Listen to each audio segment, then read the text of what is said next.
So, well, welcome everyone to the February version of Regional Housing Task Force.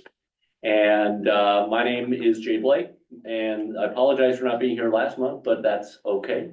What we're going to do is we're going to go around the room. We're going to introduce ourselves and tell everyone where we're from and what our interest is in housing.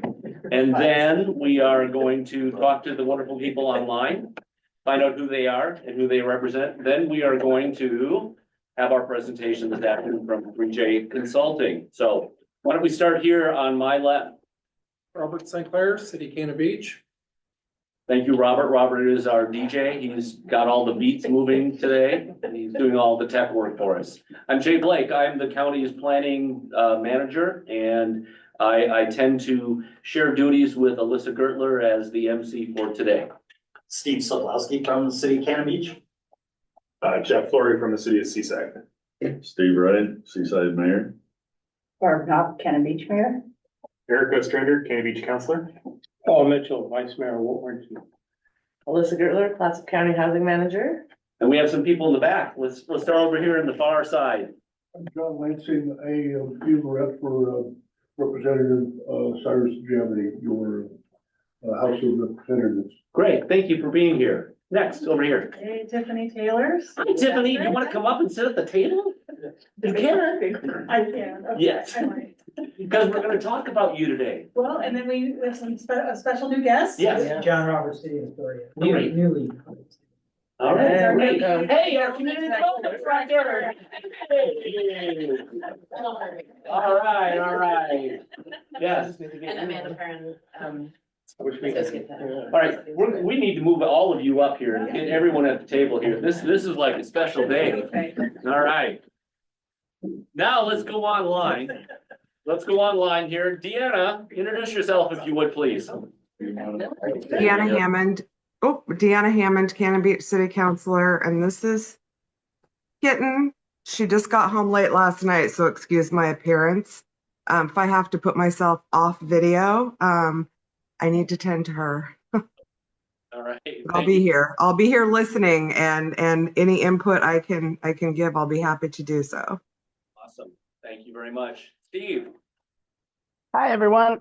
Steve Faust with 3J Consulting and working with Jay and Alyssa on our Clatsop County Housing Inventories project. So happy to be here and present to you this afternoon. Thank you, Steve. Garrett. Hey, I'm Garrett Phillips with Columbia River Estuary Study Task Force and City of Gearhart as well. Thank you, Garrett. Brett. Hey there, I'm Brett Estes. I'm the North Coast Regional Representative for the Department of Land Conservation and Development. And our agency is funding the project, which Steve is working on, and here to assist the local jurisdictions on housing questions and issues that come up. All right. Thank you, Brett. Elizabeth's iPad. Hi, Elizabeth Adams, City of Astoria. A big welcome to our new Community Development Director who's present with you guys today. And also shout out to our Astoria folks there. Sorry, I can't be there. I'm the City Councilor for Ward 3, which is the downtown area. I also sit on the Local Officials Advisory Commission to the LCDC, where some of the housing rulemaking, local officials' opinions and comments get to be put into the record and heard before it goes into rulemaking. So thank you. Thank you, Councilor Adams. Glad you're here. Alyssa, would you take just a minute to give a brief introduction for Steve as far as the project and kind of lay it out so that Steve could wow us? Absolutely. So most of you have been following this conversation, but some of you are new to it. In 2019, there was a Clatsop County housing study done that started talking about some of the buildable land, infrastructure, and housing needs of the county. And it sort of achieved a level of preliminariness that left us with a round of wanting to go into a greater level of detail, particularly around our buildable lands issues, which I think we all know we share constraint issues, as well as infrastructure. At the same time, the Oregon legislature was adopting a whole new set of rules around housing into state land use laws called the Oregon Housing Needs Analysis that now essentially requires housing production of jurisdictions of a certain size. This group has been taking a very regional look at how to address housing issues, recognizing that we're all interconnected economically and in so many other ways. And so we were lucky enough to get a grant from the Department of Land Conservation and Development, I guess it was in 2023 now, to basically do this buildable lands inventory, infrastructure assessment, and housing needs analysis for each of our jurisdictions. So all 5 cities and the unincorporated Clatsop County area. Steve, actually, I've seen his presentation, so he'll talk more a little bit about sort of why this, what's it for, how will we use it. But this basically continues the conversation that this group has been having before the grant, which is, why are we even a regional housing task force in the first place? Because we want to work regionally on these solutions. We need to help each other with capacity. And though one size might not fit all for each of us as we think about housing, we are all working together on that. And we've had that conversation pretty much at every meeting that we've had at this table. So with that, I will also let Steve talk about the process, sort of like how did we get through the process? What did we do? And then what next? What does it mean for you? Where are we going to go with it from here? And then give you time to ask questions. The other thing I wanted to say before Steve gets into it is, spoiler alert, right? The goal is for each of the jurisdictions to have this presentation. There's a report for Astoria, there's a report for Seaside, there's a report for Gearhart, and each of you will have your own specific conversation around what are the numbers for your city, what does the map look like for your city. And so today's conversation isn't really about city specific, it's more about that sort of commonalities across the region, across jurisdictions. What did all of the look tell us about sort of what we all have in common or what we might not have in common? And so just thinking about that more, like, this isn't where we dive deep into like what's going on in Warrenton, it's what's going on across the jurisdictional lines. So with that, I am happy to introduce Steve Faust, who has done a great job working with all of us in the project. Thank you, Alyssa. I don't think I could have queued this up any better. I'm going to go ahead and share my screen. We will get started here. I think this is the right one. All right. Can you all see that? Yes. Yes. Okay. I want to start off by just saying thank you to staff and all of the communities that we've been working with, starting way back last, I guess, probably spring, when we started asking you for public facility plans and capital improvement plans and GIS, buildable lands inventory data. And then more recently with your review of the draft products that we've sent out, the products that we deliver are going to be 100 times better because of your participation. So thank you for that. A quick overview on the project and process. So some of these Alyssa already mentioned, but the purpose of this process is to build on that 2019 housing strategies report, specifically around land and infrastructure issues. We also want to recognize some of the regional interconnectedness that Alyssa mentioned, the connection between housing and economic health in the county, and setting the stage. While we are taking a regional approach, I think the work that we're doing is specifically relevant for Astoria as a city of 10,000. They have requirements that the other cities don't. So we wanted, one of the reasons for this project is to try to provide the city with more data and information that will get them a little bit ahead of the game when it comes time for them to meet those requirements. And then really to provide more detailed information to help identify local and regional solutions to some of these housing issues. In terms of what we did and our objectives, it's really to provide a shared set of information about land, building, and infrastructure needs. And so all of you have seen these at one point or another in their various stages, but we've been working on 3 distinct elements for each city. One is a buildable land inventory. The second is an assessment of infrastructure needs and issues that might affect housing development. And the third is kind of an inventory of current housing supply and needs in each community.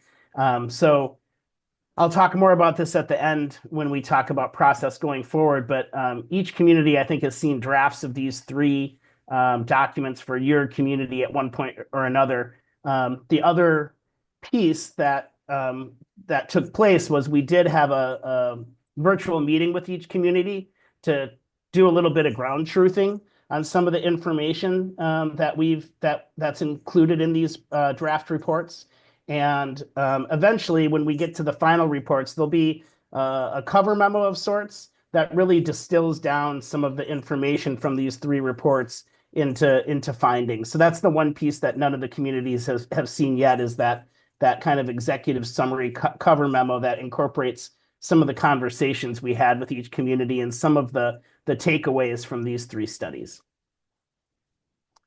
In terms of our project schedule, like I said, we got started last March, and it took us quite a while, a little longer than we had hoped, to collect some of the data we needed, but we got there and met with this group to introduce the project.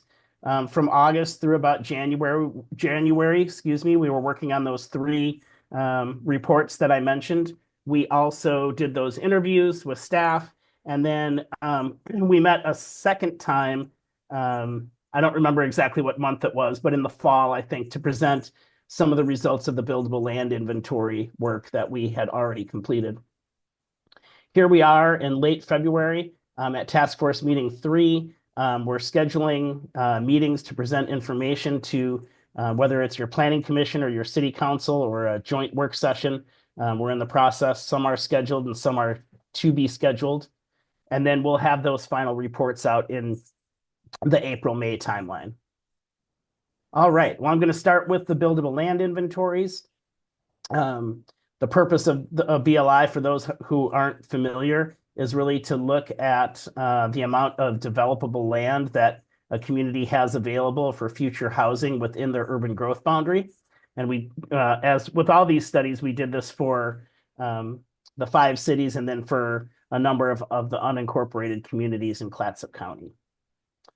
So a few high-level pieces. Some of this you are already familiar with. If you look at this map, the red represents slopes of 25% or greater. So you can see right off the bat, we know that all the cities in the county deal with challenging land constraints, including floodplains and wetlands and steep slopes, soil instability, things of that nature. And we know floodplains and wetlands are major limiting factors for Cannon Beach, Gerhardt, Seaside, and Warrenton. Noted Warrenton definitely has the highest amount of constrained land, constrained residential land, so obviously a priority there. Growth around the urban growth boundary of most communities is limited by steep slopes, like right at the edges of their communities, so expanding out further will be a challenge. And for the city of Astoria, those slopes run all throughout the actual city limits and urban growth boundaries. So those slopes are the primary constraint for the city of Astoria. In terms of the buildable land inventories, we found across the cities that the amount of buildable land ranged from 54 acres in Cannon Beach to 300 acres in Astoria. But I want to start by just acknowledging, and this is one of the things that's happening through the housing rulemaking at the state level, but is looking at this issue of what we call paper capacity. This is a portion of the city of Astoria, and the lighter green is constrained vacant land. The darker green is what we consider buildable vacant land. Anyone can look at this map and see that it'd be really hard to develop these islands of developable land amidst all these steep slopes surrounding them. So while according to the definition and the rules of how we have to conduct a buildable lands inventory, it looks like Astoria has all this vacant land just ready to be developed. When you take a closer look, a lot of that assumption or that capacity is just on paper, because that land is very unlikely to ever be developed. And that's one of the things that's being looked at the state level. And we hope going forward, we can refine these buildable land inventories to get to a more realistic number. Another item that we noted in the buildable lands inventories is that there's a lot of capacity in our unincorporated communities. I'm drawing a blank on the name of this community, NEPA. I think has like 600 some acres of buildable land. But due to rural development patterns and rules about, lot sizes and things of that nature, it's very unlikely that this land is ever going to see that level or an urban level of development. So again, while the buildable land inventories show a lot of capacity, that's not always the case on the ground. If people have questions as we go, feel free. Otherwise, we can wait to the end. I'm open either way. That's all I had on the buildable land inventories. As Alyssa said, again, really high level look at these things today. Infrastructure needs. So we were trying to identify key capital improvements in current infrastructure plans that will enable housing production on buildable lands. I will note this is probably the most challenging of the three reports, and the one where our meetings with you and your direct input is most helpful, because a lot of public facility plans are out of date. And we also noted that they don't really focus on what improvements are needed for future growth. They talk about system capacity as a whole, but it's not very localized in terms of, X city will probably grow in this area in the future, and therefore these improvements are needed for that area. They talk more about system-wide needs for water, sewer, and transportation. One thing that we noted from that the City of Astoria Public Works Director shared with us that we thought was probably relevant to all the communities is that when you look at the public facility plans or the capital improvement plans, a lot of key capital improvements are unfunded. Very few on these huge lists of projects. There's usually a handful, 5 projects that are funded, sometimes through grants and loans. And in order to unlock housing, it's really going to be necessary for a lot more of those infrastructure projects to be completed, because only by implementing those projects can the financial burden on development be reduced. So in other words, without these infrastructure projects, these key infrastructure projects being funded and then completed, it's unlikely that we'll ever see the amount of housing development that we'd like to see. I focused just on water and sewer for the presentation today because there's a lot of different, I feel like transportation needs are a lot more well documented and known. But water is definitely a key issue. You can look across the communities here, whether it's water supply resiliency or water rights issues, or water treatment facilities. A lot of communities are kind of, the public facilities plan said, we're okay right now, but we expect X amount of growth in the next planning period, and we're going to need more capacity, or we're going to need major improvements to our water treatment facilities. So that was something that we saw across the board. Likewise, for sewer infrastructure needs, wastewater treatment facilities, sewer capacity, and then resiliency, where communities are relying on septic rather than sewer. Again, all these really important issues for if we want to see the increases in housing development. And again, the third element of our kind of 3-pronged stool of inventories is housing supply and needs. We looked at current housing supply, focusing on affordable and underserved populations, identifying barriers to housing choice and fair housing. I should mention the buildable land inventories should, for Astoria in particular, but should any of the other communities decide to conduct housing capacity analysis, that buildable land inventory is a key component of that. Likewise, these reports, these housing supply and need inventories, provide a lot of information that can be used for housing production strategies, which is another report that, again, Astoria will be required to prepare. The others could opt in or out, but looking at contextualized housing needs is an important piece of those housing production strategies. So we have this part's a little more, I'm going to pose some questions in this part of the presentation. We start first with population growth, and there's certainly a variety of growth in the cities ranging from 7% to 26%. And at least one community saw a decline in population from 2010 to 2020. So again, a range of growth. Unincorporated Clatsop County grew by 44%. So, one of the things that the question that poses to me is kind of where do we think that future growth should be directed? We know from the last few slides that there's a lot of infrastructure constraints and concerns. We know we have a lot of environmental constraints and concerns. We also know there's a lot of land in the unincorporated county, but is that, that's according to the Oregon Land Use Planning Program, that's typically not where we want to be focusing growth and development in our unincorporated communities. We want it to happen in cities. So that's kind of what the data is suggesting there is this question of where do we want to direct future housing growth. The next, excuse me. The next slide, I lost my cursor. There it is. We looked at demographics, and we have this chart down below. Each community has a little bit different demographic profile. It looks like Astoria, Gearhart, and Warrenton have the largest percentages of younger residents. The green portion at the bottom of those charts, while Seaside, Gearhart, and Cannon Beach have the largest percentages of older residents in their communities.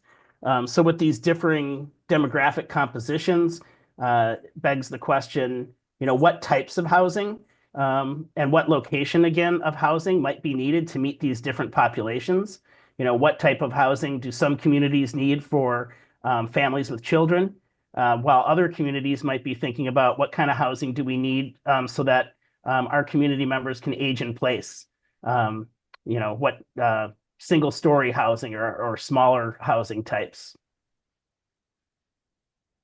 Going on to our next slide, we looked at cost burden. Homeowners, looking at homeowners, most of the jurisdictions across the county, most of the housing is owner-occupied. I think it's only not the majority in one community, but the owner-occupied housing ranges from 40% to 86%. Less than 30% of homeowners are cost burdened in these communities, ranging from 14% to 38%. And for those who don't know, a cost burdened household is a household where the family spends more than 30% of their income on housing. Now, when we look to renters, it tells a little bit of a different story. More than 30% of renters are cost burdened in all communities. So that ranged from 33% of renters to 66% of renters. And I guess the flip side of the housing is that the majority of housing in most communities is home ownership, and a smaller percentage is rental housing. But again, while less than 30% of homeowners are cost burdened, more than 30% of renters are cost burdened, all the way up to, in one community, to 66%. So again, that asks the question, what type of home ownership opportunities might each community be looking at trying to encourage? And that's often done through smaller housing types and a variety of different strategies, but trying to reduce the cost burden for these different households. Our next slide looks at vacancy. There's a large discrepancy or difference in the number of vacant units or the percentage of vacant units in our different communities, ranging from 11% all the way to 69%. But of those vacant properties, anywhere from half to nearly all are for vacation rentals. 41% to 98% of vacant housing is for vacation rentals or second homes. Meanwhile, very few vacant units are for sale or rent, rate from 0% to 20%. So again, it seems like there might be a lack of long-term rental opportunities in many of our communities, again, as well as home ownership opportunities. If so few of our vacant units are for sale or for rent, and the ones that are for vacation use. We're seeing a shortage of the housing we need based on those numbers. Looking at housing type, single-family detached units are the most common housing type throughout most jurisdictions. Most, but not all, was interesting to note. But that's pretty similar to most communities across the state where single-family detached housing is the dominant housing type. Middle housing varies throughout the county, with the share ranging anywhere from 4% middle housing to 51%. For those who are not familiar with middle housing, that typically refers to 2 to 4 units. And then multifamily refers to 5 units or greater. So middle housing includes things like duplexes, triplexes, fourplexes, townhomes, and cottage clusters.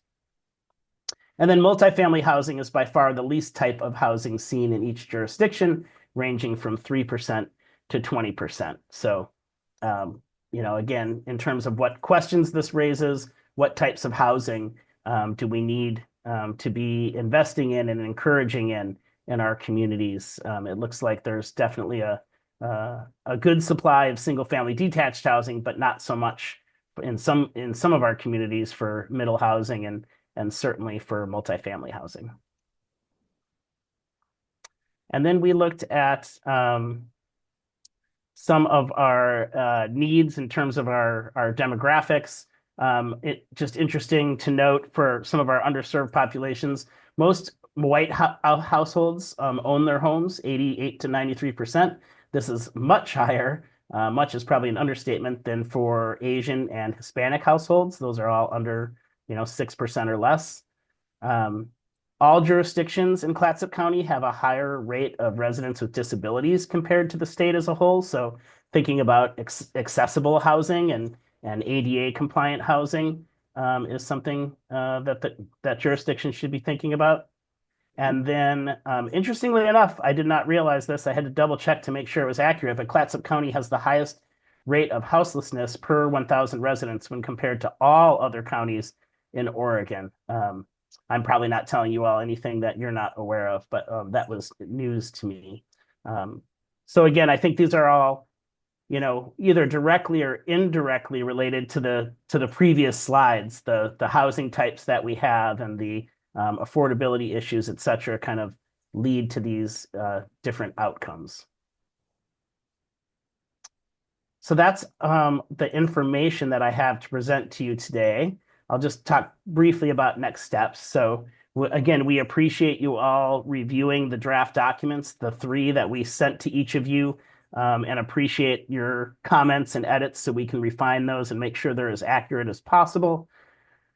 We are in the process of scheduling presentations with planning commissions and/or city councils. I'll be in Astoria on Monday, and then following up, presenting to Cannon Beach on March 11th and Gearhart on March 13th, Clatsop County on April 2nd, and then we have yet to schedule with Seaside and Warrenton, but hope to do so in April.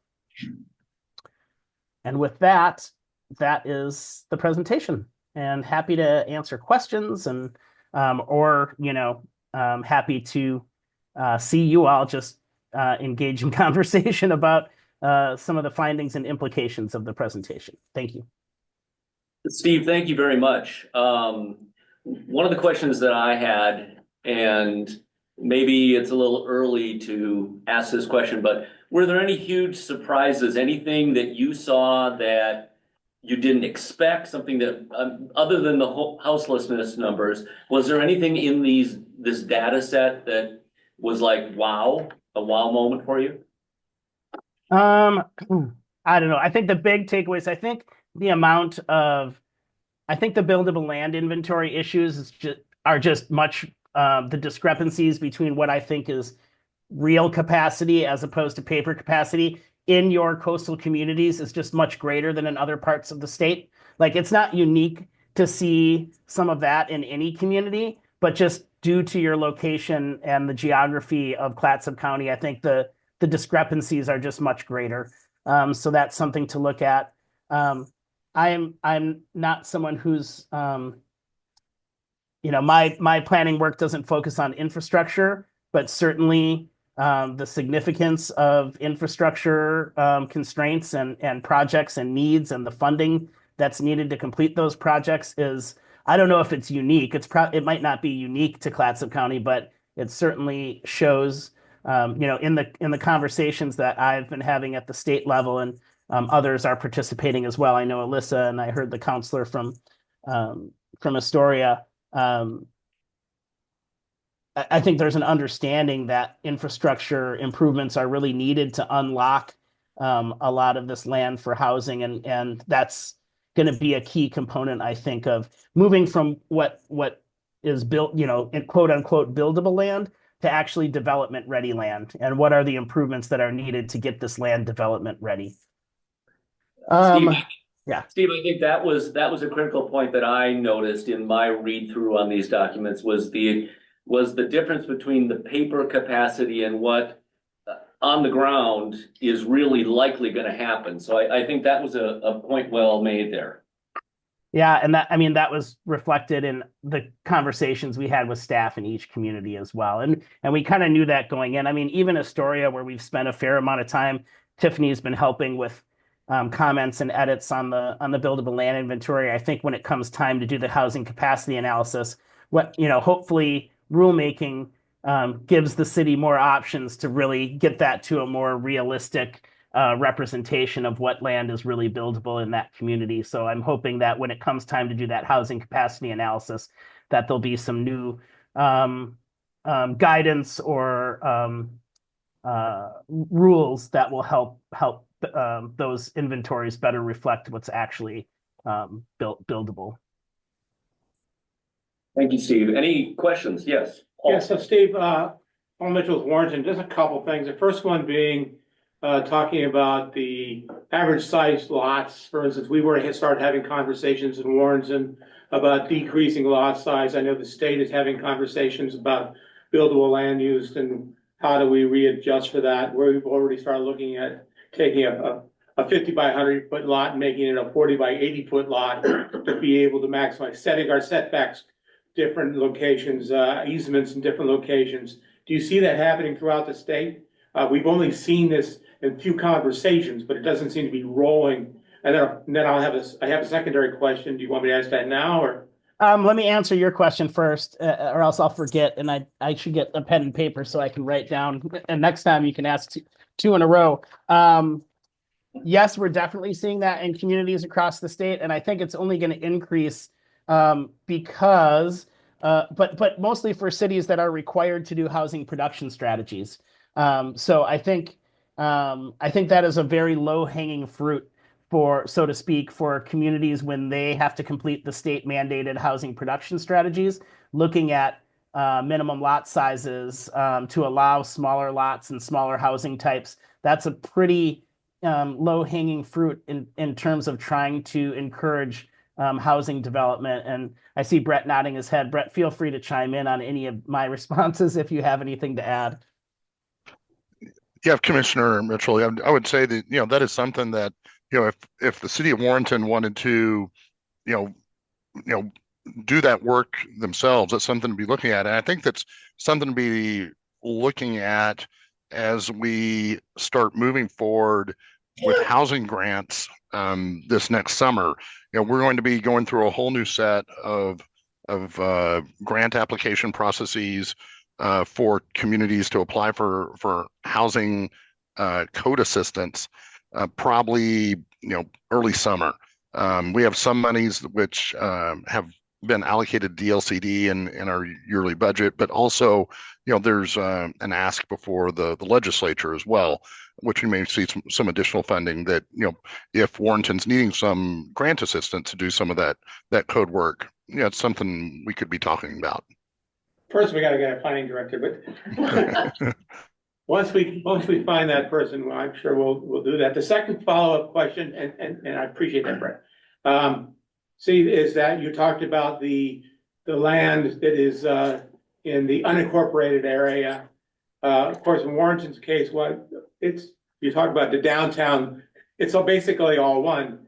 In small communities like ours, the the unincorporated community is really part of the downtown corridor. I mean, it's not like Astoria that has Napa, that sits 30 miles away or something like that. I mean, do you see that the unincorporated areas of small cities like ours with, that are actually growing together as one, as opposed to a trend to push it all back into those downtown corridors, which there isn't any buildable land in our downtown corridor? Yeah, I would say, just the nature of our research didn't lead us to looking very closely at that. I think that would probably be a good conversation for both county and cities to have together to kind of look at.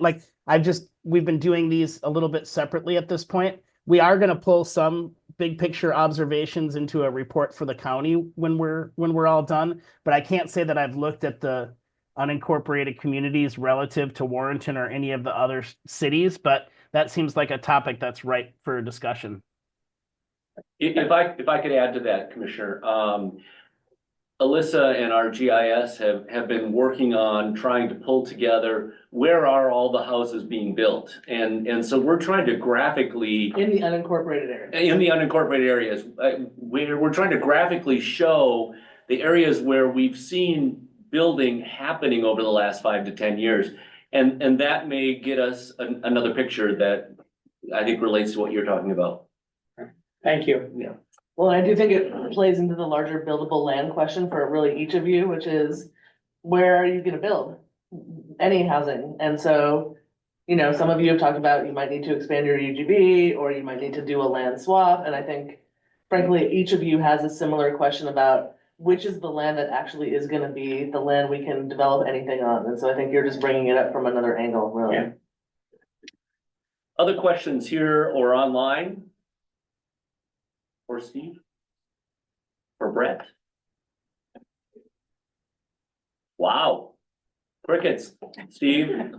Well, I mean, I think probably that's because each community is like, I want to dig into the data for my community, Yeah. which again, you have those reports in your hands for each community. We already sent them to Astoria, but we're constantly working to refine those documents. So if you have comments, please try to send them, especially for Gearhart and Cannon Beach. Try to send those soon so we can make any final refinements, and then we'll give you updated documents to include in the packets to your planning commissions or city councils. But really look forward to having those conversations with all of you. Hey, Steve, this is Garrett. Thanks for giving us a chance to give you a few more comments. I had one question. In your work around the state, and sorry if you spoke a little bit to this and I missed it, but do you see other counties where so much housing is getting developed outside of the UGBs as a share of all housing development? That might be a Brett question. I'm really not sure, and Brett's probably more focused on the coast as well. But Brett, Steve, I would ask. I'm thinking of Tillamook County and some of the work that's going there. I mean, with all the unincorporated communities, particularly in South Tillamook County, it's going to be interesting to see also how things change in Tillamook County after the implementation of Senate Bill 406, where the unincorporated communities are going to be planning for housing at large size city standards. Yeah. And so as are all the cities in Tillamook County. So it's going to, the only one I could maybe say is I don't have numbers to be able to compare Clatsop County to Tillamook County, but I just know that if you think of Tillamook County, there are no incorporated cities south of the city of Tillamook, but you have Pacific City, you have Hebo, you have Beaver, you have Cloverdale. I just don't know the sheer numbers, but stay tuned on what could happen with this implementation, because Tillamook County is going to be planning for levels of housing greater than what the city of Astoria will be planning for across the board. And to build on that, thanks, Brett. I think Alyssa is keeping a close eye on Tillamook County in that, Tillamook County is required to do these things. Clatsop County is in a good position for much of the county of what lessons can we learn from that and opt into or implement on our own since we're not required to do some of those things. Yeah, and just to clarify that this was not a requirement placed on Tillamook County by the Department of Land Conservation and Development. This was something that the local officials in Tillamook County petitioned their legislators to have applied to them. We have an additional comment from Representative Javity's staff. My field rep for Cyrus. This presentation is fascinating. This is my first exposure to it. A lot of information I'm getting with a fire hose rather than a garden hose. And I'm just wondering, is there an executive oversight or executive summary that I might be able to get my little grubbies on to get that back to Rep. Javity? Not yet. By the end of May, we'll have an executive summary. Right now, we just have the full reports for each community, those draft reports. But in the next couple of months, we'll certainly have more of a countywide executive summary that looks, on a broad county basis, kind of like this presentation did. Happy to share this presentation with you. In the meantime, I think Alyssa could get that to you. Perfect. Thank you very much. You're doing great work. Everybody around the table is doing amazing work and very impressive. Thank you. I just wanted to add one thing about Tillamook County, which is, as Brett mentioned, and I think we've talked about before, a potential next step for us after this work is to think about doing a housing production strategy for all of us, even though Astoria has to do their own thing, right? Recognizing that each one of us has different things to do. Some of the conversations we've had have been, maybe we join with Tillamook as well, because there is such a connection between the housing and economy there. That's a conversation we can have later, but I just wanted to point out that we can define regional in any way we think is appropriate for the way we want to go about addressing it. So I just wanted to leave you with that as well. Okay. Go ahead. This is John Roberts. Quick question for Steve and Brett.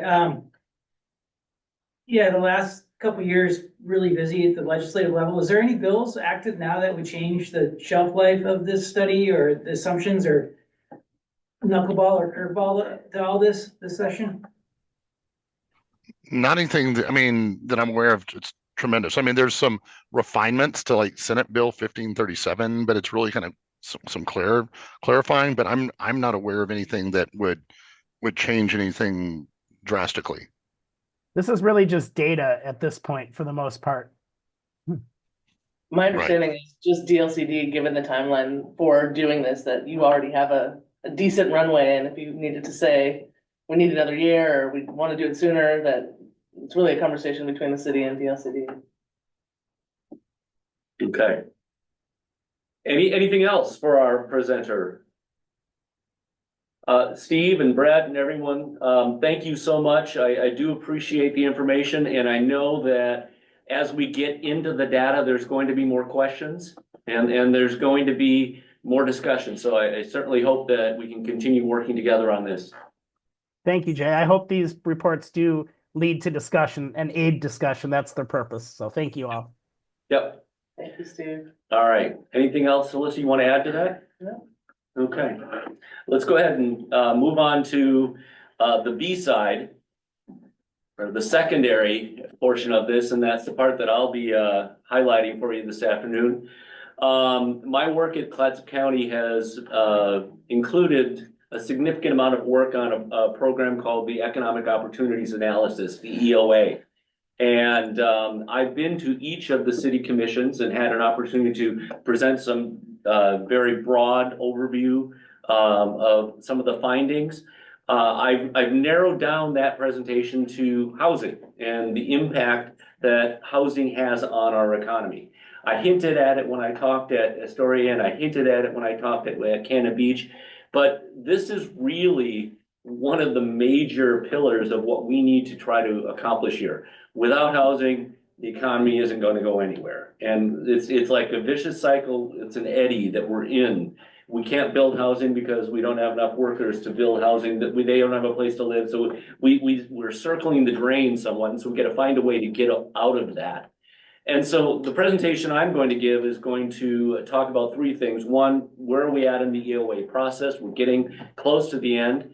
We're going to talk about the connection between housing and a healthy economy, and then just end with some next steps, just like Steve did. So if you hit the next one, that'd be great.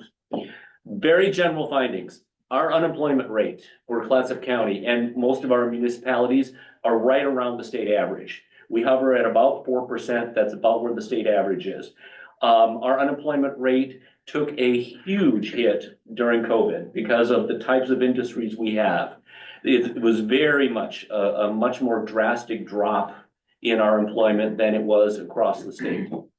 But our industries, our big three, forestry, fisheries, and tourism, are all cyclical in their own way. Fisheries are seasonal, tourism is seasonal, but the ups and downs with the tourism industry are annual and seasonal, and so we have this meshing of three cyclical industries that are really the backbone of what we're used to dealing with here. Right now, we have some external factors that are impacting the future growth of our economy. The HCP and the FEMA BIOP are having impacts on financial resources that are available to school districts and to cities and counties. The FEMA BIOP in particular is going to have a major impact on where development can occur. Not that it can occur, but where it will be more expensive to develop because you have to offset everything you fill with, excess capacity and so forth. So the BIOP is going to have some impacts. And our future growth sectors are projected to be in construction, healthcare, food processing, and information and technology. And that's what the state is telling us that Northwestern Oregon is going to have growth in: construction, healthcare, food processing, and information and technology. Next one, please. Here's that unemployment rate, and you can see the spike in the COVID years. The blue line is, the light blue line there is the state of Oregon. The black line is Clatsop County. And other than Lincoln County, we had the largest increase in unemployment during that COVID period. Now, we have fully recovered in terms of the number of jobs in our county to pre-COVID levels and beyond. Next one, please. Oh, there it is. This is a chart that I put together that takes away some of the cyclical nature of our employment data. If you go back to 2001, we had 15,000 people employed in Clatsop County. That number rose, it dropped a little, it rose, it dropped again. But now we have 19,000. This is as of December of this past year. We have 19,770 people employed in Clatsop County. That number is pretty steady. That's a nice trajectory. Go ahead. Is that full and part-time? That's total employment, yes. Yeah. So even in a year, this past year, when the economic indicators weren't all that great, we still added 50 jobs in our county. I don't know where they're living, but we've added those jobs, okay? They're living in cars, and maybe, I don't know, we'll see. Next one, please. Hey, Jay. Yeah, online, we're still stuck on the first slide and only see the other slides over to the side. Okay, so you're missing the best show ever. Let's see if we can get the technology fixed. That's why I commented. Hey, thank you, Brett. Thanks for saying something. Is that working? Yes, much better. Okay, so here we are. There was a report put out by the Oregon Housing and Community Services Division in 2024, this past year, and it's called the State of the State's Housing. And it's not a real rosy picture. It does not paint a great picture in terms of Oregon's ability to provide the housing that's needed for the people who are here and the people we expect to be here in the future. One of the statistics that I pulled out of there that I thought was kind of an interesting one, and I think we've all experienced it, is for every $1 an Oregonian earned in wage increases, the price for housing for that person went up $7.10. So over a 10-year period, For every dollar I earned extra, I got in raises, the price of my house went up 7 times more in a 10-year period. I think we've all heard the stories. We know that issue of the price of housing in our county, okay? And the overall growth in income has not kept pace. Next one, please, if you would. This is some work I did as part of the EOA. If you go back to 1970, the median family income was about $9,400 for our county, and the price of a house, average house, $13,400. So if you look at the income ratio to home price, it was 1.42. By 2023, the median family income had risen to $88,961. That's a nice increase in wages. But the average home price rose to $530,500. So in 30 years, income rose by 843%. Woohoo! Celebrate. Those are good things. The home prices rose by 3,859%. That tells you something about the demand. It tells you something about Clatsop County's ability to build enough housing for the people who are in this area. In December of this last year, the median price, sales price in Clatsop County was $548,700. So just as many sold above that as sold below that. Next one. Now, everyone talks about the government's got to get out of the way. We got to build more houses. And in looking at this problem, there's more to it than just government getting out of the way. And let's look at what does it take to build a 2,000 square foot house? Well, in Oregon in 2023, that average was 510, 580, not including your building permits and not including your land. That's an average house, okay? Hit the clicker if you would. Okay, we have a land cost. Land prices, when you have a limited amount of land available, naturally, the economics 101, that the value of that land increases. So in order to effectively use that land, don't waste it, because there's not a lot of growth in that amount of land that we're going to be able to develop. Not only because of state planning law restrictions, but because of just the nature of our world. Slopes, wetlands, all of those things that we talked about in Steve's presentation impact the availability of land and the cost of land in our area. Next one, please. Jay, real quick, Yeah. if I can, where'd that number come That came from, I'm having an old person's moment. I can get that information to you. from? I'm curious just because that's $255 a square foot. It is. And builders that I've talked to are not building for $255. Yeah, but I'm a realtor. Yeah. The average sales price in Clatsop County is $315. I was gonna say, I think it's more closer to 300 is what I've heard from Yeah. builders on the Yeah. ground, actual. But this number is, This is Oregon wide. this number is skewed in Clatsop County only because of the high prices of houses in Cannon Beach. Warrenton has the highest medium price housing in the county, and it's $487,000. Yeah. For a 3-bedroom, 1,750 Yeah. square foot, 2-bath house. So also in that cost, we have to figure out utilities, roads, sewer, water, other things that you need to have a place to build. You can't just, fly in by remote. You gotta have a way to get there, and you gotta have sanitary system and a water system and so forth. It can be private sewer and water, but in urban areas, it's generally done by the municipality. And those things aren't free. Next one, please. Carrying costs. For a developer or a builder, it takes time for that person to get that house from permit time to building time. There's carrying costs, financing costs for developing of the land. Next thing.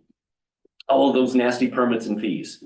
The fees that government charges, those are supposed to be related to the cost of what it takes to provide that service. So in terms of what we have real control over, right, that might be it. Well, keep going. Then you've got the actual construction, and that can vary greatly. The price of my house versus the price of my neighbor's house. I have pretty basic finishes in my house. My neighbor does not. You know, so the price per square foot of their house is significantly higher than mine. But, you know, that is a huge part of what it takes is what are those finishes? Next thing. Commissions. In order to sell it, there's commissions on the back end. There's closing costs. There's all of those things that happen at the end. And the last one, profit. If you are a for-profit developer, there's always got to be 5%, 10%, 15%. I don't know what the magic number is, but there is a percent that a builder will expect. And that's part of the economic world we live in. Now, what does the government have to do with this? The next one. We can affect permits and fees. That's not a huge part of the cost. That's not a huge part of the cost. But it's something that we can control. What else? Oh, utilities. Yes, we have some control over that, but you can't give it away as a municipality. There are costs to operate that system. The Department of Environmental Quality, the DEQ, has rules and regulations that every municipality has to follow. And the cost of putting the pipe in the ground, maintaining the pipe, replacing the pipe, all of that is part of those things. And so there isn't as much wiggle room in terms of what we around this table have control over. And that was really the purpose of this exercise, was just for us to recognize that we aren't going to solve it by ourselves. We have to have the builders at the table. We have to have the developers at the table and so forth. So next one, if you would. This one came from that same mysterious source that I cannot remember the name of. This is markets in Clatsop County, December of this past year. These are what homes were listed at in December of this last year. Paul, you probably know this better than anyone. There were 47 homes listed in Seaside. An average median list price per square foot was $383, closer to what you're talking about. Okay, Astoria 316, Warrenton 340, Cannon Beach 679, a little higher, Gearhart, Napa, Svensson. Oh my goodness, Arch Cape. Those are my neighbors. $979 a square foot. Now, they haven't sold all those houses. For two houses. For two houses, yeah. One of them's at, I think, 5.977 million. So, you know, that does skew it a little bit, but even so, that's a lot of money. So, and there's a wide variation from one end of the county to the other. That's the other thing that we have to remember is this isn't a problem that's going to be solved by one city. This has to be looked at system-wide, and that's why this regional group I think is critical. We can't rely on Arch Cape, Svensson, or Napa to solve the problems because there aren't that many homes for sale, and there isn't that much land that is developable in some of those areas. So that's why this bigger look has to happen. So the average list price in December was $589. The average sale price, the closing price, was $548. So how does this relate to our economy? Where is River Point? River Point is a development south of Astoria, right? Guess what? It's on the river. But it's the off of Highway 202. It's the old hospital It's area. the old hospital. Yeah. Navy Hospital. Yeah, the old Okay. Navy Hospital. Yeah, Thank you. yeah. So, all right. This is where the connection happens. The jobs that are expected to happen in our area or in the state aren't necessarily the jobs that are going to be able to afford even a one-bedroom apartment.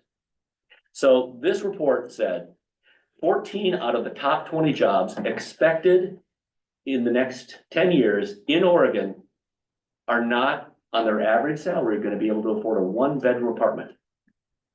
14 out of the 20 fastest growing jobs in Oregon won't be able to afford a one-bedroom apartment, let alone a two-bedroom apartment, and oh my gosh, a three-bedroom house with 2 baths and 1,750 square feet. So that's where the economy and the housing bump. Hit the next one if you would. This is the chart directly out of the state housing report. I guess I have it wrong. I have 14. It's actually 13 can't afford a one-bedroom apartment. And these are based on the numbers of jobs that are going to be available that are being predicted for the entire state. If you go over to registered nurses, they are generally going to be able to be okay. Their salaries are at a certain level that's going to afford them certainly more than at least a one-bedroom apartment.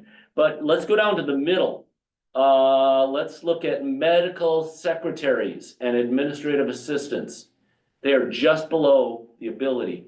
So someone who goes to community college, goes through one of their medical programs and becomes a medical secretary, they're gonna need a roommate.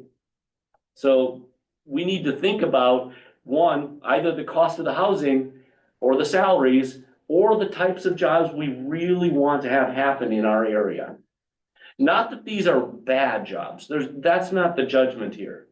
But by their nature, a lot of these jobs don't pay higher wages or wages at a level that are going to be able to afford a one-bedroom apartment. My friend, Sean, at Oregon Employment.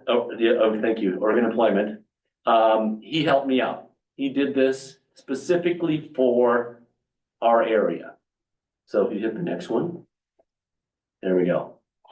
These are the fastest growing jobs expected in Clatsop County in the next 10 years. Starting at the bottom, fast food workers, they're expecting a lot of those to be out here still.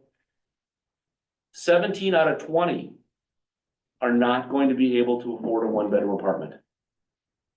So the fastest growing jobs that we expect, if we don't do anything, these are the jobs that we expect are going to happen here in numbers. They can't afford a one-bedroom apartment in our area.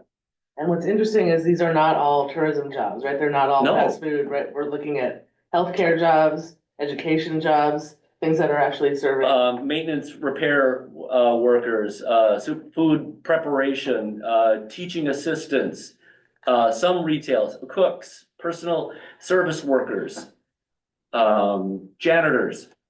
I mean, again, not bad jobs at all, but not at wage levels that are going to be able to afford to live in Clatsop County.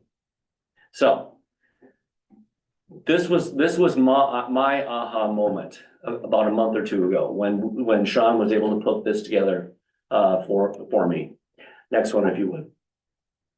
Okay, here's the other one. This is the sad one because it hits a little too close to home. We're aging. We are an aging area. The people who are able to and are moving to our area tend to be older. Those people tend not to want to have to work unless they have to. So the people who are moving here aren't necessarily going to be filling in the jobs that we need filled. Okay? 27% of our workforce right now is 55 plus. Welcome to the club. And that's higher than the state average by 5%. So we're a little bit older. But those people are not wanting to come here to work necessarily. They're coming here to recreate, to retire. So we've got to figure out how we're going to have the workers necessary to provide the services that those people who are going to be here are demanding. Where are they going to live? Who's going to maintain their lawns? Who's going to clean their homes? I mean, these are all the things that we have to start thinking about. And so who's moving here? Not a lot of young families. So that's another area where the economy and housing are bumping up against each other. Because the housing costs here are higher, it is much more difficult for people to live here and work here. So now we have people driving from Washington, and we have people driving from Columbia County and Tillamook County. They're driving everywhere. And that has an economic impact too. So next one, if you would. All right. Now, the county in and of itself is not going to solve this problem. The county does not create the jobs that are going to solve this problem. The county has to work with cities to set the table so that jobs can be created and so that the right workforce can be brought into our community. And so we've selected 4 target areas that we would like to focus improvements on. One is the blue marine economy, and that is improvements to fisheries, food processing, natural resource research and innovation. It does include tourism too, because anything related to the water is called the blue economy. So there can be tourism in this. It's not to negate the tourism industry. Commodity movement, marine construction and repair. We've got some fairly significant investments happening in Astoria with regards to marine repair. There are some real potential job improvements there. Healthcare and wellness. We have 2 hospital systems, and we have significant expansions happening at CMH, new construction happening at Providence. We have living facilities in our area. If all of these people are moving here are in the 55 to 70 age group, at some point in time, those people might want another type of living facility. So we have to look at, are we providing the right level of those types of facilities? Healthcare wellness businesses, the spin-offs from everything that's growing in the hospitals, the new clinic that's being constructed in Astoria, that is an expansion of services to our area. Healthy food, behavioral systems. This one is a harder one, I think. It's construction and it's resources. We have to figure out how we can improve our processes to build housing. We have to look at ways to improve our trades education. And the people who are being trained here aren't necessarily able to live here. Even if we're training them, it's hard for them to find a place to work, or excuse me, to live. So that's part of the cycle that we have to figure out an answer to. Timber research and development, we need to have expansion in the career and tech programs, CTE programs. Finally, food production, seafood processing happening in our community. It's actually even consolidating in some ways in our community. Brewing and distilling, we have that. These are things that we already have happening, but there are issues associated with wastewater and so forth with these types of businesses that create unique issues for municipalities. Farming operations, research and innovation centers. The question I added for the planning commission, why did we select these? And it's one, they're already here to some extent. We're not bringing in something that doesn't already happen here. Projections by the state employment department say these are the areas where we're likely going to grow into in the next 10 years. If they say we're going to grow in it, it's likely that the state will hopefully invest in them like they have in chips and other types of manufacturing. My public open houses and general discussion I've had with community groups, there's been a lot of support for these types of areas. And many of the careers in these areas have the ability to support higher wages. They won't necessarily guarantee higher wages, but the potential is there. So that's kind of why we think these are the areas we want to focus on. Next one, go ahead. I noticed in the first slide, you mentioned information technology and stuff, and that's not included within these 4 sectors. It is implied in natural resource research and innovation, and in research and innovation centers. We have, for instance, the Oregon State University Seafood Research Center. Mm-hmm. I met with them and they shared with me, I could have 10 professors here if I could find a place to house them. If we can connect organizations like the port and the fishing industry and the research group and see if we can create energy and innovation and research there, I think there's potential. So that's where the tech comes in. It's not just doing the same thing over and over again, expecting something different.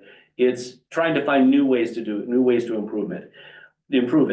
The example that I talked about early in this process was work that's being done at the Port of San Diego, where they've got a Blue Innovation Center, where they've taken all of the community colleges and the UC San Diego campus, and they now teach at the port.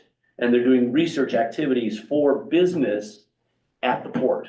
And they're using the port as their playground, the research center. And so that sort of connection between education, the port, and the entrepreneurs, I think we've got some potential there. There's been a couple of presentations by a professor from Iceland who is talking about rethinking what we do with the fish. And everything that can be done with the fish. I mean, right now you can get $5 for a fillet, but they're getting $42 out of every North Atlantic cod. because they're using everything in the cod because of research and innovation. I'm not saying that's gonna happen here necessarily, but we have to be looking for that opportunity. And I know the port is in on that. So next one, if you would. All right.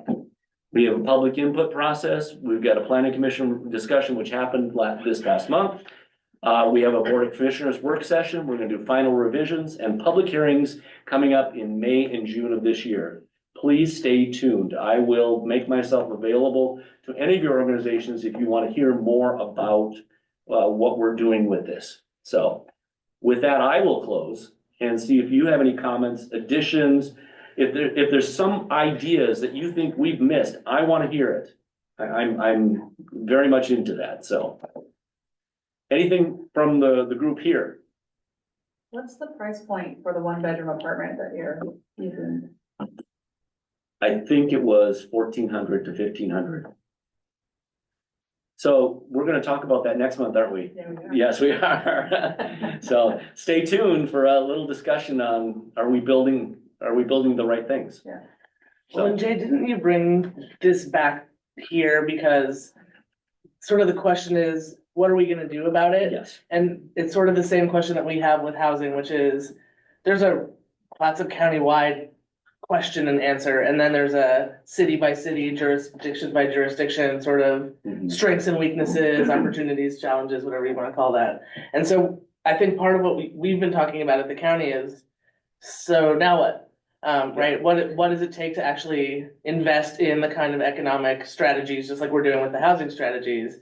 And part of what I think we've been concluding is there needs to be a better connection between what we're doing in the housing production side and the industry development side. And so I think that's kind of our question for this group is, what actions does it lead to, or what connections between the type of housing strategies that we're putting on the table and the economic aspirations that we're trying to influence? And so we don't know the answer, but I think, it's gonna take each of the cities and each of the different players to kind of bring something to the table and say, how do we produce housing so that we actually have an economy that works? And, I've had conversations with Cannon Beach, for example, and I think you guys have sort of a specific, you guys have articulated the issue quite well, right? Like, you want your workers to be able to be somewhere close to where they work.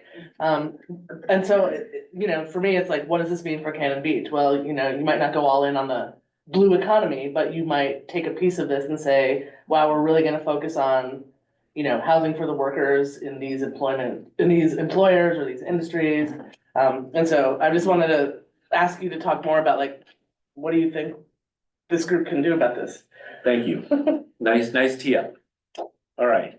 So I think one of the things that I mentioned earlier is, again, local units of government don't necessarily play the only role in this. There has to be a broader buy-in by the people who are actually creating the jobs and the people who are actually building the houses. What I heard throughout our early process with the technical advisory committee is, I can't hire people. And I can't get people to stay here because the price of housing or the availability of certain types of housing and so forth. So those stories are what have really spun this connection between our economy and housing. If we can't bring in the doctors, nurses, medical assistants and house them, it will be really difficult for CMH and Providence to expand the services that we want to have in our community, or the services that are going to be demanded by the people who are moving here. So the connection, I think, is clear.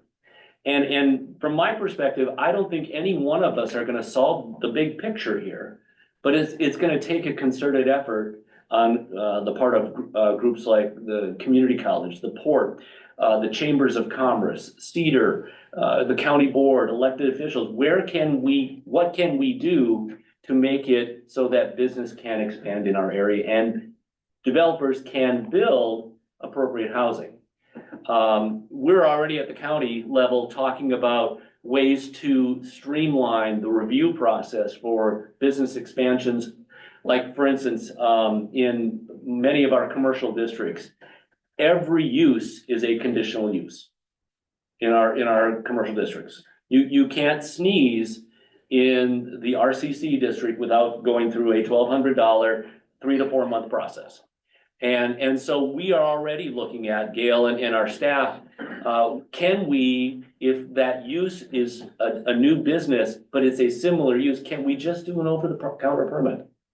Right, so a lot of this discussion about making it easier for business is stuff that we're starting to talk about. And those same sorts of things can happen at the municipal level. Each one of you has your own rules and regulations and you have control over that, but you have the ability to make it better, faster, easier. I don't know if there is a way to do that, but we have to at least look at it. And I think some of the cities are already doing that on housing, and we have to figure out if we can do that on the commercial side as well. Yeah, Paul. I think part of this goes back to the very beginning conversation about usable lands. Yeah. I mean, you look at a house, interest rates, people are always saying, I can't buy a home because of the interest rates. That's not true. I bought my first home in the 1980s, I paid 10%. Okay, but the house only cost me $90,000. Okay, but it's still the same. Yeah. Because if you go to Texas today and you go buy yourself a 2,000 square foot home, okay, that same home that sells for 600,000 there is 300 there. Yeah. Okay, the interest rate is still the same, Yeah. but they have the lands. So the inventory is more, and the more inventory there is, the more opportunity it is for lower prices. Yeah. So we have to release the lands that are buildable so the developers and builders can build on those lands, not having so many constrictions on all the things that go into that to be able to expand inventory. But I can tell you, so there's a subdivision in Seaside that's been a subdivision for years. And they build one house a year, and then they'll build another house. That developer finally sold 4, 5 lots. 3 of the houses, I think, have C of Os and are for sale. The other 2 are under construction right now. So once that developer started releasing the lands to other people to get involved, the building will happen. But we often see landowners that will do something like that, and then that just becomes their pet project for the next 15 years. And they slow roll the process. Yeah, you look at Warrenton and Juniper Ridge. Juniper Ridge was originally done that way. They sold one and eventually they opened it because they couldn't do it. And eventually now, I mean, they're still looking for places to put people in Juniper Ridge, but they opened it up to developers from all over, anybody who wanted to come forward. And they sold it and moved, I mean, quite quickly. Yeah. Wait out of the comment in the back, yeah. Yeah, I really like that. What I would add to that sort of point is thinking about incremental development, right? Like, yeah, it's really great when a developer comes in and they're gonna say, okay, let's, build 80 houses, right? But we sort of saw in the buildable land inventory, there's very few spots, right, where that's even realistic. Yes. And so the question in my mind is always like, how do we enable sort of the small developer, the individual developer, to sort of say, I want to add a house here, I want to add a house there, right? Like I found a spot. And the question I ask, right, is like, getting sort of like what we have control over, I wonder, is it possible to get to a world where somebody can walk into the planning office, walk in the building office, and get a permit to build a new house, a starter home, 1,500 square feet in 24 hours? Is that the type of goal that we should set for ourselves? Just to really actually Well, but to some extent, with that though, at the state level, you start looking at building codes division and See, that's happening the there. problem, right? They're looking at ready-made plans potentially where there is a plan, ready-made construction plan that you can go out and purchase, and it's already approved, it's already permitted, and you can build it. The issue we have around here, when you start doing land reviews for different types of construction, we've got to comply with DSL issues, with filling in wetlands, we gotta comply with FEMA floodplain stuff, and some of that stuff gets really complicated and can take time. We're outside consultants to be able to do that. Those ready-made lots that are just, okay, infrastructure is here, the stub outs are here, I got my ready-made plans, yeah, those are pretty easy for us to look at setback requirements, stamp it, say, get it out the door. Yeah, until the state is willing to make some of those considerations by saying, we're willing to make that next step, because right now, you want to do floodplain, you're going to have a hell of a time. Or if you want to do anything that deals with mitigating wetlands, you're going to have a hell of a time getting through it. You know, I used to think before got involved with the city, you know, that this was all the city planner's problem. You know, why isn't the city letting us build? Why aren't they letting people build? It's in many cases. I mean, Jay and I worked together at the city of Warrenton, and I will tell you, his hands were tied in many cases. We couldn't do some of the things that needed to be done simply because the state holds you back. Until the state's willing to become a partner and actually help, this is gonna be a very hard thing to happen. And my comment wasn't so much like a criticism of the planners, right? I know the planners, right? It's great, and everyone is really dedicated to doing the best job they can. It was more of an aspirational statement, right? It's like, can we set that as an actual actionable goal to say, like, our goal is for maybe not every lot, maybe there's some areas in some zones, right, that we're gonna say, these are gonna be our fast-tracked area. So it's really just, meant to be more of a thought-provoking question.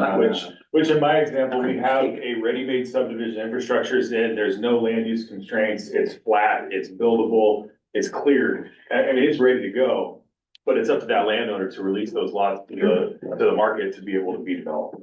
One thing I want to add, some of the work that Gail has done on the housing code for the county has hopefully set the table so that people will be able to do development easier and faster. Those are all constrained by rules from FEMA, rules from DEQ, rules from the DSL. Every one of us are all nodding our heads because all of those three-letter acronyms mean usually a delay in issuing a permit. And so, but what Gail has done is she's tried to find where we can streamline, where we can reduce the standards and still maintain a certain level of development needs. And our county board adopted that. Immediately it was appealed. It was immediately appealed to the Land Use Board of Appeals, and we're just waiting. Now, there was no injunction, so we're using those standards, but if it gets turned back by LUPA for some reason, all that hard work that the staff had done and the county planning commission, the county board did, it's a system set up to slow things down. Yeah. And like in our community, instead of giving staff more authority to do things, it's been taken away and given to committees to review. So the aspect of doing certain things at a staff level, you need to push your civic leaders to allow you to do our jobs, to make those types of things happen. Because like I said, we did a reorganization and basically the power from staff was taken away in a majority of those situations, which makes the process longer. And less objective. Right. So, well, again, nothing to say, but that's what indeed has happened, you know? Those are the discussions that have to happen at your local jurisdictions, and we're not gonna solve it, the county's not gonna dictate it, it's not one of those top-down things, but where we can, we have to find methods to improve our ability to build housing. So. Yeah, and I look at that and I see some of those numbers and I'm just like, okay, the jobs we're bringing in are the low ones, yet and the costs are the highest, and I'm just, I'm blown away and I don't even have an answer to even like.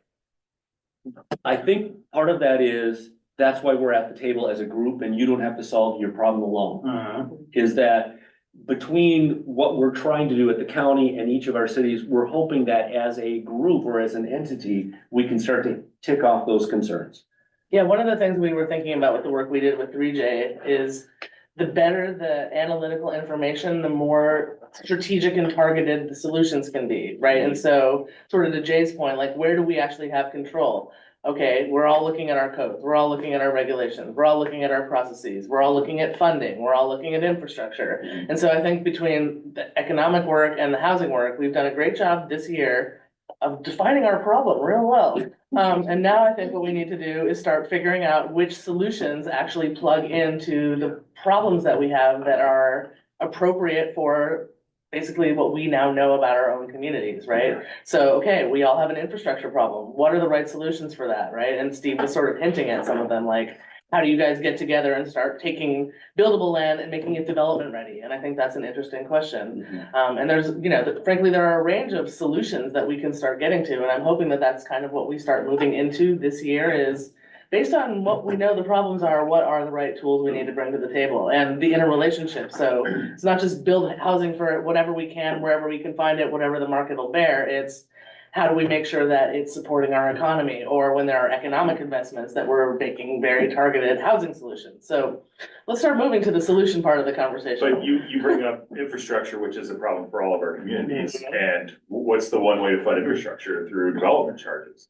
What's the worst thing you can do for housing costs? Development charges. So we're in this situation where, yeah, we can certainly build infrastructure for you, but now we need development charges to go way up so we can afford to build that infrastructure. Well, and I think it's telling that we have our state representative in the room, right? The legislature right now is talking about more infrastructure funding for housing, and I ain't gonna say anything right now. But I am. I'm trying to get some money. It really is fascinating because all of a sudden you streamline the permit process and you start cutting back the cost of construction. And what does that do to your county and city budgets? All of a sudden those monies go away and you found yourself in a circular firing squad. Have you ever heard of the Moderate Income Revolving Loan Program? Indeed. Yes, and we're actually having a conversation with City of Warrenton about using it on the Fort Point development. Cool. Good. I'll shut up now. No, but I think what you're hearing is this group is really interested in those types of programs, and when we learn of them, our housing director is working with cities to try and find ways to use it. But to the infrastructure point, we can't do it without the state helping us, right? Every bill that the legislature passes for more infrastructure for housing, right? There was one last session, a bunch of jurisdictions were awarded infrastructure funds. We need to make sure that our voice is being heard at the legislature, and things like these significant projects that are being identified get heard and get funded. And that it's not just, the revolving loan fund is great, that'll help. But that's 10 million for the whole state. It's a start. Right. Well, and that's one project. One sewer project. Yeah, and lift exactly. station repairs. Right, and right, the rural set exactly. aside, right? Like you think we're gonna be Gresham, Right. I'll try to get Rep. Jaggerty up here because, to sit in on this gathering is significant. You run into, and I've gone to a couple of these gatherings until I'm looking up here. And I see that a lot of these intents of construction, there's a speed bump called the alphabet agencies. And they don't get back to you, and they don't answer questions, and they prolong things. And you prolong things and the carrying costs increase.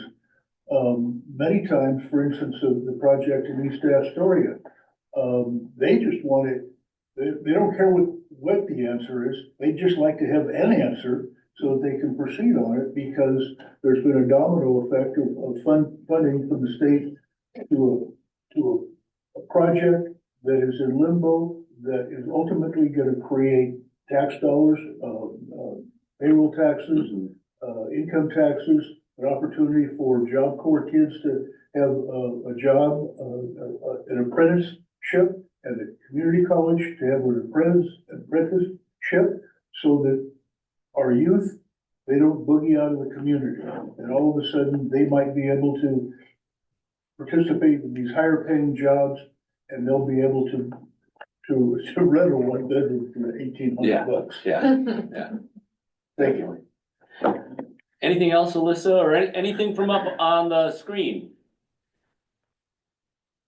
Brad, I didn't want this to be a pick on DLCD event, and I don't think it was, but I think you recognize the cooperation we're trying to create here on both the housing and economic development side, and you can tell Lee I'm still working. For what it's worth, the League of Oregon Cities, one of their top priorities is exactly this, is to get money for infrastructure. Yeah. So Yeah. we will continue to do that. Yeah, thank you for your leadership on that. Yeah, definitely. Any other questions? at this point. Next month, we do have a good schedule planned.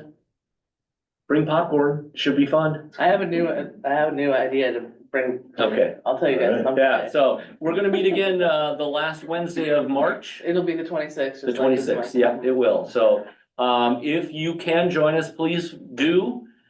We do appreciate your involvement and the part of the goal here is learning. And I hope that we've all learned a little bit something today. I have. So, thank you very much. Thank Yep. you. Thanks.